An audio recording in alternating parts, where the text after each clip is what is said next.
Far Cry New Dawn serves as an excellent sequel to Far Cry 5, provided much of the same experience with new characters within a mutated environment. Much of the title focuses on optional objectives and building on the story of the previous game, with a set of brand new antagonists.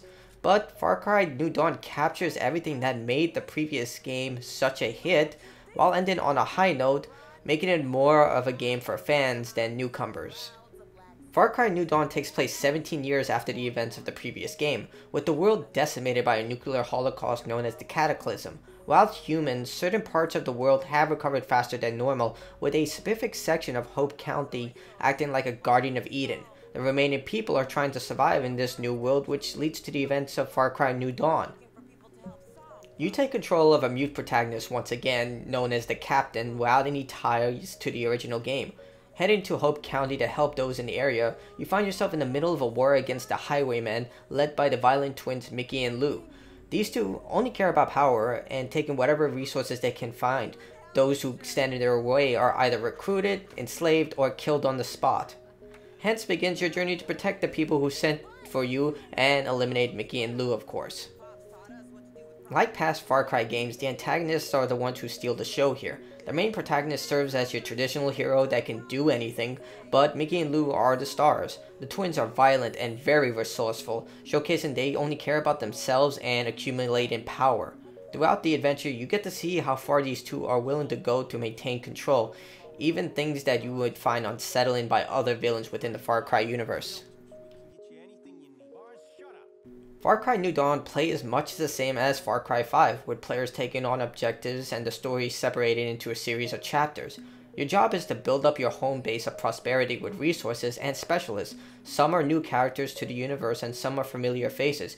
You have to gain their favor either by rescuing them or performing specific actions to gain their favor. Once you gain their support, you can bring one of the specialists along with you and upgrade them further by killing enemies. Each of the 8 specialists brings their own unique talents, such as Timber the dog's ability to locate items, and Anna the sniper capable of taking out long-range targets. The buddy system has always been a popular addition in Far Cry games, and New Dawn is no exception. Like your specialist, your home base and the main character can be upgraded by specific means. The base requires ethanol to upgrade specific parts of the base to increase your own health, specialist health, and access to more powerful equipment. Ethanol is earned by taking over bases and stealing them from the Highwaymen. If you need more of the precious chemical, you can always scavenge the base, which allows you to take it over again, but will have to fend off more powerful enemies. Similar to Far Cry 5, players earn perk points by finding hidden treasure and completing challenges that can be used to upgrade your characters with better statistics. There's no experience system here, requiring the player to constantly switch up their playstyle to earn new perks and hunt down treasure locations. The map is big and teeming with activities to take part in, such as hunting and rescuing people. If you invest the time in the world, you'll be able to max out your base and your character's upgrades way before the end of the game. As you might expect, this being a nuclear wasteland, much of the game focuses on gathering resources, either to build weapons or craft on the fly. This means looting everything you can and going on the specialized missions called expeditions to steal resources. There is a premium currency system that allows the player to unlock powerful weapons, allowing those with extra money to purchase elite weapons right from the start. You can earn premium currency through one-time means such as treasure hunts. However, I found that once you have an elite weapon, it meant that most of the enemies were completely devoid of challenge, as these elite grade weapons can literally rinse through very powerful enemies like they were tinfoil. This of course opens a can of worms, because essentially players can purchase these elite weapons and gain an advantage against most of the enemies within the story, while you are required to switch up your tactics in order to gain more perk points for challenges to be completed. Most of the time the elite weapons just mow through the enemies like they're nothing. There is a New Game Plus, but it's completely bewildering. Basically, you go into New Game Plus and you can only take the premium weapons that you've purchased using the premium currency and not the items that you've earned through in-game, which is completely confusing. Which essentially means players who invest extra money into the game can unlock items that basically make the challenge null and void. The world of Hope County is beautiful. It captures that combination of mutated yet similarity. Unlike most post-apocalyptic title, New Dawn's world uses a combination of familiar and new landscapes and animals. The flora looks ordinary till you see splashes of pink, and the animals, while familiar, have been altered with different color schemes.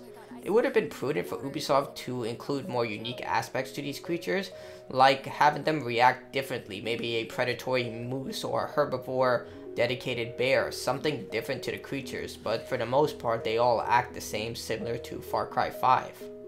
The game controls exceptionally well. It's exactly the same from Far Cry 5, which the first person controls were on point. You can switch between weapons, shoot at very high precisions. Everything just flows so well that it's hard to get annoyed when you're engaged in combat. What definitely heightens the combat is the incredible soundtrack, which seems very familiar to Far Cry 5 multiplayer players. It definitely captures the type of retro yet very distinct look that the game has, with bright colors and very electronic based music. Far Cry New Dawn is an exceptional sequel to Far Cry 5. It's clearly built more for fans of Far Cry 5 than for newcomers. Mickey and Lou are great antagonists, although they don't rival that of Joseph Seed or Voss, but they get the job done as being very good antagonists that propel the story forward. It's still a bit bewildering how Ubisoft handled the premium system and how you can purchase very powerful weapons without having to do much work. But nevertheless, these are some things that the player should ignore and probably play the game for the way it was meant to be played.